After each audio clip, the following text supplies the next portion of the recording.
નમસ્કાર ખેડૂત મિત્રો, આજે તારીખ 2 એપ્રિલ 2025 ને આજની સવારની હવામાન અપડેટની અંદર માહિતી મેળવીએ તો ગુજરાતની અંદર ગરમી વચ્ચે માવઠાનો માર જોવા મળશે. હજુ 2 દિવસ દરમિયાન ગુજરાતની અંદર માવઠાની સંભાવનાઓ છે. તો કયા જિલ્લાની અંદર માવઠું પડી શકે છે તેની વિગતવાર અપડેટ મેળવીશું. સાથે જ મિત્રો ગરમીનું પ્રમાણ યથાવત ચાલી રહ્યું છે, તેમજ હવે આગામી દિવસ દરમિયાન ગરમીનું જોર હજુ પણ વધી શકે છે, તો તેની પણ અપડેટ મેળવીશું.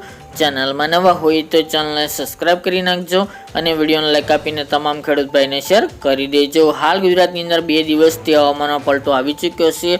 સૌરાષ્ટ્રના દરિયાકાંઠાના ભાગો, દક્ષિણ ગુજરાતની અંદર પણ ગુજરાતના અનેક ભાગોની અંદર વાદળછાયા વાતાવરણની સાથે અમુક જગ્યાએ છાંટછૂટ પણ જોવા મળી હતી. ખાસ કરીને મિત્રો વલસાડ, વાપી એ વિસ્તાર હોય, ડાંગના અમુક ભાગો, ભાવનગરના પણ 1-2 વિસ્તારની અંદર છાંટછૂટ જેવા કમોસમી વરસાદના છાંટાઓ જોવા મળ્યા હતા ગઈકાલના રોજ દરમિયાન. જ્યારે મિત્રો હજુ પણ ગુજરાતની અંદર અસ્થિરતા સર્જાઈ ચૂકી છે, એટલે કે સિસ્ટમ સક્રિય છે, જેના કારણે ગુજરાતની અંદર હજુ પણ 2 દિવસ દરમિયાન હવામાનમાં પલટો જોવા મળે તેવું અનુમાન દેખાઈ રહ્યું છે.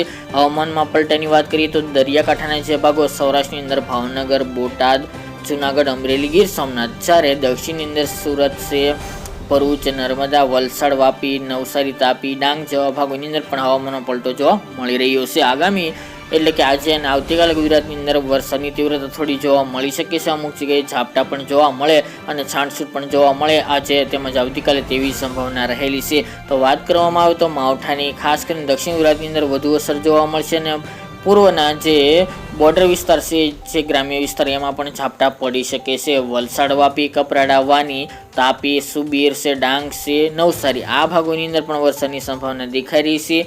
એ સિવાય નર્મદા છે, ભરૂચના 1-2 સેન્ટર હોઈ શકે છે.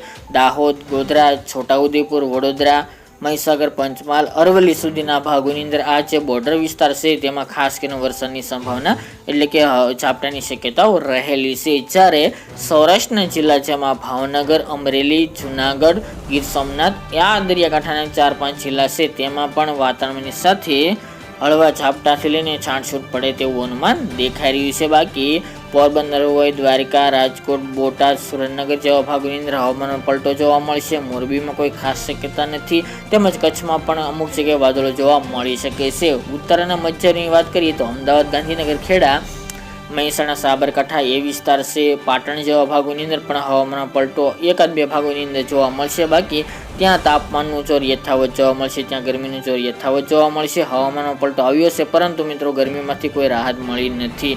તમામ મોટાભાગના વિસ્તારોની વાત કરવામાં આવે તો તાપમાનનો પારો 41-42 ડિગ્રી નોંધાયો છે અને સૌથી ઊંચું રાજકોટ જેવા ભાગોની તાપમાન 42+ પણ નોંધાયું. તો આગામી દિવસ દરમિયાન ગરમીનું જોર યથાવત જોવા મળશે. તો મિત્રો વધુ અપડેટ આગામી દિવસમાં જણાવતા રહીશું.